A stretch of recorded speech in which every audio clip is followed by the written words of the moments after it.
हरे कृष्ण श्री हरि श्री लक्ष्मी नारायण भगवान की जय। जो भक्त सच्चे मन से भगवान का शरण करता है उसके जीवन में सभी कष्ट दूर हो जाते हैं। प्राचीन काल की बात है, धर्मनगरी हस्तिनापुर में धर्मराजा युधिष्ठिर अपने सिंहासन पर विराजमान थे। सभा में महान ऋषि मुनि, विद्वान ब्राह्मण और वीर योद्धा उपस्थित थे। तभी आकाश में दिव्य प्रकाश प्रकट हुआ और मधुर संगीत गूंजने लगा। सभी ने ऊपर देखा, एक अद्भुत रथ धीरे धीरे पृथ्वी की ओर उतर रहा था। वह कोई साधारण रथ नहीं था, वह स्वयं भगवान श्री कृष्ण का दिव्य रथ था। श्री कृष्ण जब सभा में पहुंचे तो युधिष्ठिर ने उनका सादर स्वागत किया और पूछा, ए माधव, कृपा बताइए कि चैत्र मास के शुक्ल पक्ष की एकादशी का महत्व क्या है। भगवान श्री कृष्ण मुस्कुराए और बोले, ए धर्मराज, यह एकादशी कामदा एकादशी कहलाती है। यह सभी पापों को नष्ट करने वाली और मोक्ष प्रदान करने वाली है। अब मैं तुम्हें इसकी कथा सुनाता हूँ। बहुत समय पहले नागलोक में एक सुंदर नगर था जिसका नाम था नागपुर। वहाँ राजा पुंडरीका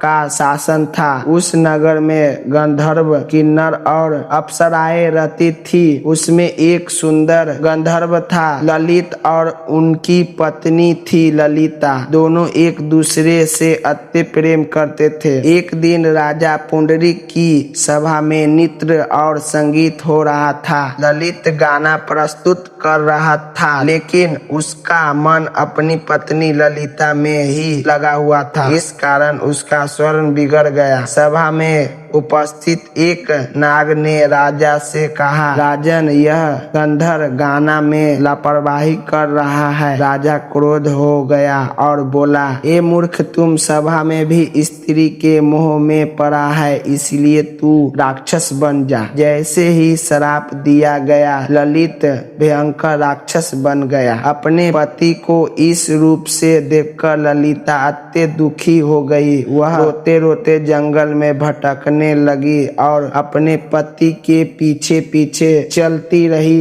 एक दिन उसे एक शांत आश्रम दिखाई दिया जहाँ एक महान ऋषि तपस्या कर रहे थे। ललिता ने ऋषियों को प्रणाम किया और अपनी पीड़ा बताई। ऋषि ने कहा, हे पुत्री, चैत्र मास की शुक्ल पक्ष की कामदा एकादशी का व्रत करो। उसका पुण्य अपने पति को अर्पित करो, इससे वह श्राप से मुक्त हो जाएगा। ललिता ने पूरे विधि विधान से व्रत किया। उसने उपवास रखा, भगवान विष्णु की पूजा की और द्वादशी के दिन व्रत का पुण्य अपने पति की ओर अर्पित कर दिया। तुरंत ही चमत्कार हुआ। ललित का राक्षस रूप से समाप्त हो गया और वह पुण्य गंधर्व बन गया। भगवान श्री कृष्ण बोले, हे धर्मराज, यह व्रत मनुष्य के सभी पापों को नष्ट करता है और उसे मोक्ष की प्राप्ति। धर्मराज ने पूछा, हे प्रभु, तुलसी का इतना महत्व क्या है। श्री कृष्ण बोले, तुलसी कोई साधारण पौधा नहीं है, वह देवी लक्ष्मी का स्वरूप है। एक समय असुर जलधर बहुत शक्तिशाली था। उसकी शक्ति उसकी पत्नी बिंदा की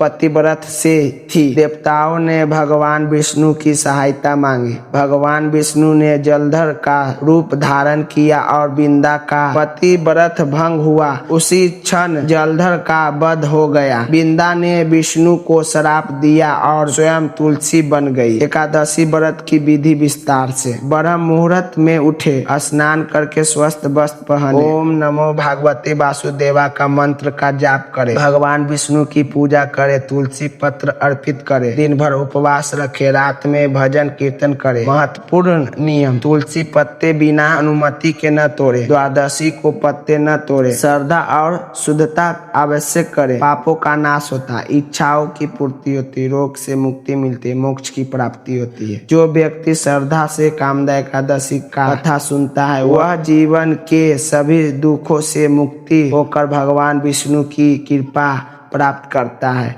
अगर वीडियो पसंद आए तो लाइक, सब्सक्राइब और चैनल को कमेंट में जय श्री हरि लिखें।